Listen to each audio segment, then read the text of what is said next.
You are listening to the I Choose My Best Life podcast with Dr. Saundra Dalton-Smith, a show that is dedicated to helping you live fully, love boldly, and rest intentionally.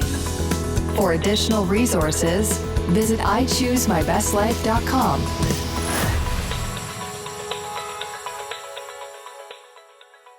Welcome, everyone. This is Dr. Saundra, and you are listening to I Choose My Best Life. Today, I have joining me Adam Young, and we are going to be diving deep into how can your story be a part of your healing journey. Adam is a trauma therapist, and he's going to help us to see this connection between story and healing.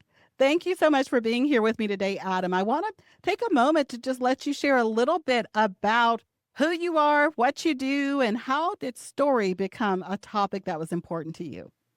Sure. Thanks for having me, Dr. Saundra.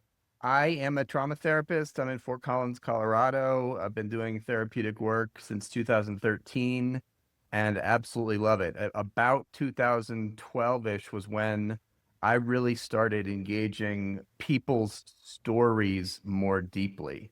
And that was because I learned how to engage my own story beginning around the age of 35. So before 35, if you had asked me, what's your story, Adam? I would have had something to say, but it would have been like a 30,000 foot overarching narrative of my life. And when I'm inviting people to engage their story, that's not what I'm talking about. I'm talking about looking at the particular scenes of heartache, harm, abuse that you have experienced as a boy or a girl, and addressing the byproduct, the debris that is in your heart, in your brain, as a result of those very formative experiences. And is this what you call story work? That's it. I love that concept. We hear oftentimes people talk about doing the heart work and all of these things. And I love that concept, doing the story work. So when someone sits down and they are reflecting on some of these past stories, what happens in our brain? What's the process that happens? To begin with, you begin to feel. You begin to feel emotions that you may not have felt for years, because when you were a 12-year-old girl and this experience was happening to you, you didn't have space in your family of origin to feel your feelings, your grief, your rage, your terror. And so when you begin to tell the story now as a 50-year-old, your brain connects you to unfelt feelings, to affect. And so the first thing that most people find is they begin to feel feelings. And that can be very unsettling, disconcerting, and at some level overwhelming. This is so good. And I don't think I mentioned this in the beginning, but Adam has a new book. This is where we are getting this conversation from. And the title of the book is Make Sense of Your Story.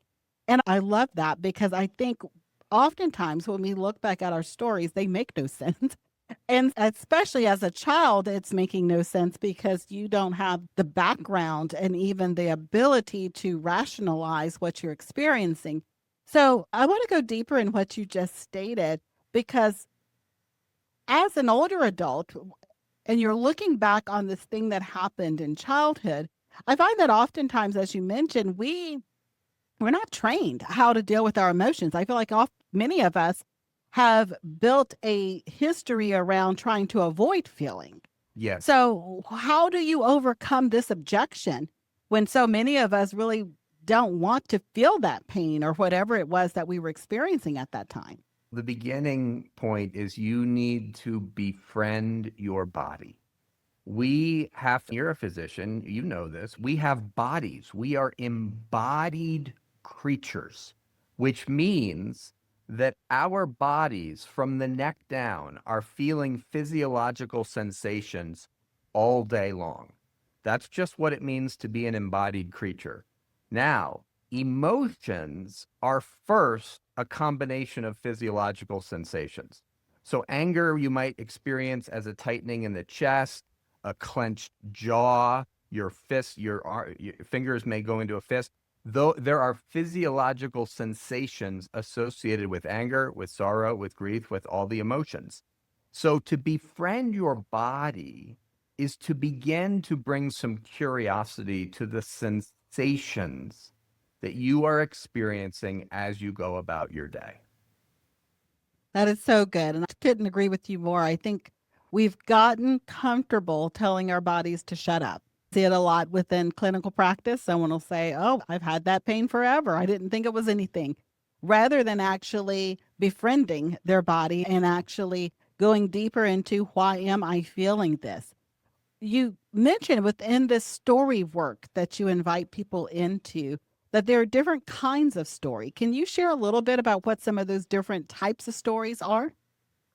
Sure. The stories that I'm primarily inviting people to step into are stories of heartache, harm, tragedy, abuse. And very often we remember snippets, anecdotes, portions of stories, fragments from our growing up years, and we don't remember the whole thing. That's no big deal. The question is, will you bring a posture of hospitality to the stories you do remember? And some of those stories may be filled with a lot of shame. Some of those stories may be replete with fear, panic, terror. Some of those stories may show you anger, rage that you felt.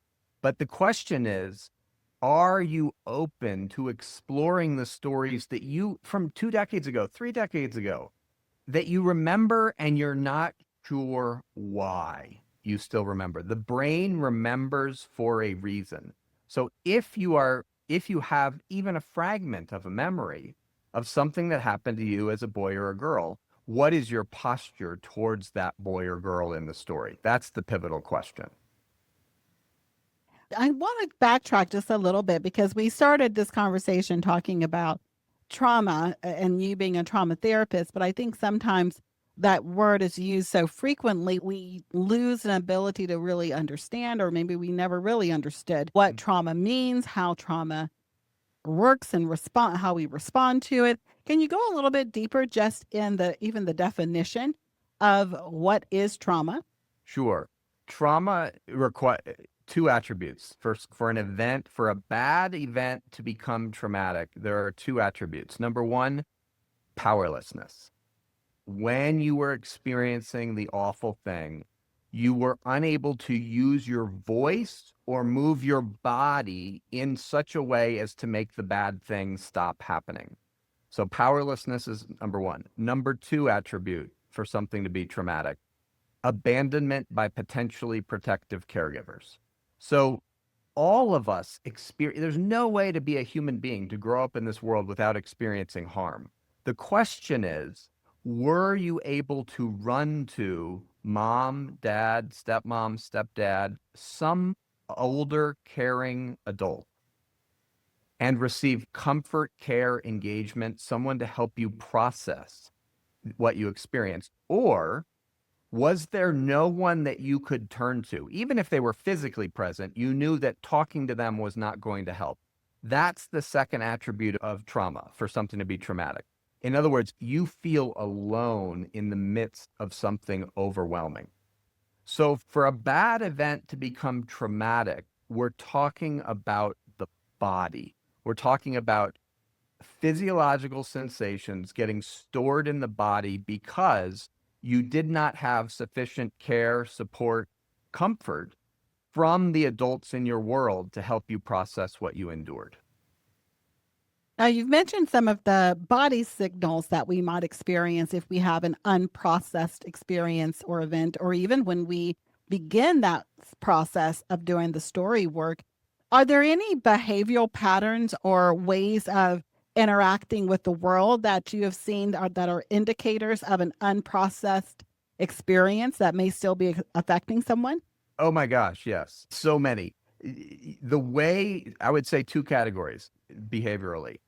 How do you respond when your body becomes dysregulated, when your affect gets dysregulated? And I can speak more about that if you want in a minute. How do you respond behaviorally when you're not doing well, when you are distressed? That's number one. Number two, relationships. What is the nature of your history of interpersonal relationships. So do you have a history of relational heartache, rupture without repair, broken friendships? What's your story with regard to the pivotal relationships in your life? Because the way that trauma shows up in the human experience is primarily through affect and relationships. Well, let's break both of those down. I think they're both important categories. We'll begin with the affect because I think for some of us that might be the issue. We are stuck in that place. Yes. So when I talk about affect, what I'm talking about is your felt internal sense of your bodily experience. So right now, my affect is said to be regulated. In other words, I'm alert, I'm present, I have a slight feeling of excitement as I'm talking to you. So on a scale of 0 to 10, I'm in 5 to 6 land right now. That's called regulated optimal arousal. Now, if I began to panic or become afraid or get really angry, I would begin to amp up into 8, 9, 10 land. That's called hyperarousal, and that's a dysregulated bodily state. And we all know what it's like to feel that because we've all experienced fear, anger, etc. Your bodily experience is different when you're in that physiological state. Conversely, sometimes with shame, with what's called dorsal vagal shutdown, your body goes into hypoarousal. You don't amp up. You numb out, you disconnect, you dissociate, you detach. You go down to 0, 1, 2, 3. And when that happens, there's a sense of listlessness. There's a sense of the life drained out of you. There's a sense of hopelessness and despair. And many of us have felt that feeling as well. And it's a different physiological state that is also known as dysregulation. And so for someone who might be feeling as if their personality, so to speak, is just more down than someone else's, Yeah, is it potentially, correct me if I'm wrong, but could it potentially be that there's some unprocessed story work that they're still absolutely. believing?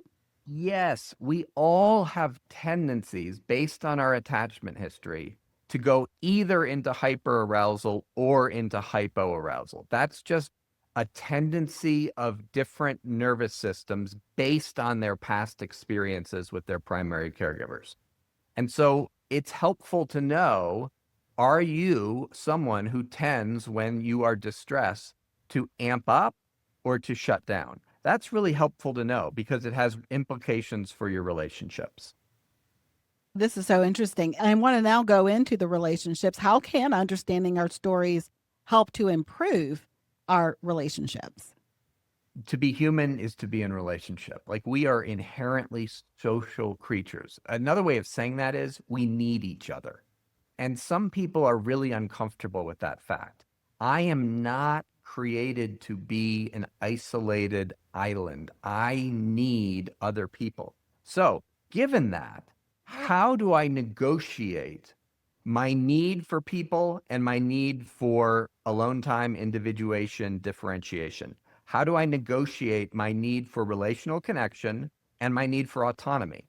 And all of us are navigating that all the time, particularly in romantic relationships.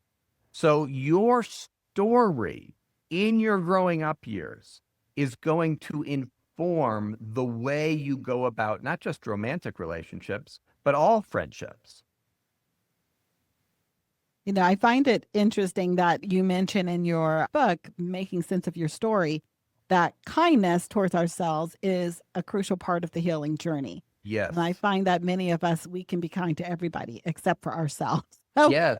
how do we reposition kindness back to ourselves so that it becomes a practice that we begin to live more authentically and naturally? Well, the first step is to notice and to name when you turn on yourself. All of us struggle at some level with self-contempt, which is the opposite of kindness. The question is when, where, and how intensely do I turn on Adam with some measure of accusation, self-contempt in the course of my day? Because again, those moments where we turn on ourselves, they are in story. They're not random. So for somebody who's struggling as a mother and feels accusation that I'm failing as a mother to my adolescent daughter. All right. I would want them to get really specific about the nature of that accusation, the particularity of it. What exactly are you hearing or telling yourself about your perception of failing your adolescent daughter? And then the question is, once it's named, okay, this is what I do. This is when I turn on myself. Now the question is this: what would it look like to bring a posture of kindness to how hard it is for your maternal heart when you're suffering under the weight of that accusation? That's the moment where we need kindness, we need support, we need care, rather than self-contempt. I don't think I've ever heard that described in that way before, but that does make sense of my story.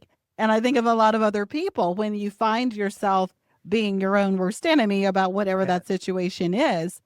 And you're like, why can't I have kindness for everyone else, but not for myself?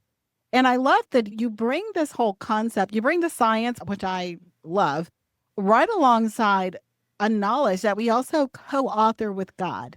And I think particularly in this area of kindness to ourselves, redeeming past and stories that maybe didn't align with what we thought was the best for us, share a little bit more about co-authoring, because I think that is an additional component with the science that actually brings even a greater level of fullness to the story work. One of the things that we have to grapple with is that we have a lot of power as human beings. We have a lot of power to influence the course of our life. Now, we also have a lot of powerlessness. There are places, there are addictions, there are compulsions, there are cycles that we get stuck in. And we have a lot of power to get care, to get comfort, to get support, to get help for those places where we are stuck. So when I talk about co-authoring, what I'm saying is, look, you've got a lot of decision-making authority in a given day about how you're going to respond to the dysregulation in your body, to your losing your temper with your child. Whatever it is for you, you have a lot of authority about how you're going to respond in those moments. And what I'm inviting people to do in the book is, what would it look like to bring kindness, to bring care, to get support for those places in your heart that are not well? What is a biblical example of someone co-authoring with God? Oh, the Joseph story. Joseph's life, talk about trauma. He was set up right from the beginning by the triangulation in his family of origin. He was set up to be envied by his brothers, and he had a lot of bad experiences. He was thrown into the pit. He was then with Potiphar's wife, and then he's thrown into prison. So he has heartache, immense, overwhelming experiences. And he is responding to those experiences in very particular ways. And the narrative from Genesis 37 to 50 is the story of how Joseph responded to the immense, overwhelming suffering that was in his life. And the end of the story, the culmination of the entire narrative, is Joseph being able to say, what you, speaking to his brothers, intended for harm, God intended for good. That is the verse par excellence that's getting at co-authoring. That verse is getting at co-authoring. In other words, God was doing something through Joseph's life, and Joseph had lots of authority, lots of responsiveness, lots of decision-making power. And together they co-authored a lovely redemptive story, but it had immense heartache and suffering in it. We've been chatting with Adam Young. He's the author of the book, Make Sense of Your Story: Why Engaging Your Past with Kindness Changes Everything. Adam, I want to make sure people know how to connect with you, how to get a copy of your book. And I know that you offer trauma therapy services as well as you host a podcast called The Place We Find Ourselves. So share a little bit more about how people can connect. AdamYoungCounseling.com is the best place to do it. All the conferences that I'm doing can be found at AdamYoungCounseling.com. You can buy the book, Make Sense of Your Story, anywhere books are sold. And yeah, the podcast is a great place if you're interested in these topics, and I go into them in much more detail in the Place We Find Ourselves podcast, and you can get that wherever you get podcasts. Excellent. Thank you so much for joining us, Adam. I'll be sure to link to your website, your book on Amazon, as well as your podcast so people can head over and learn more from you there. Thank you, Dr. Saundra. Until next time, everyone, live fully, love boldly, and rest intentionally. We all desire to be fully seen, fully loved, and still invited to belong. That's what my newest book, Being Fully Known, is all about. Through scripture and story, I'll help you rediscover who you are, whose you are, and where you belong in God's good plan for your life. Grab your copy at ichoosemybestlife.com or your favorite bookstore.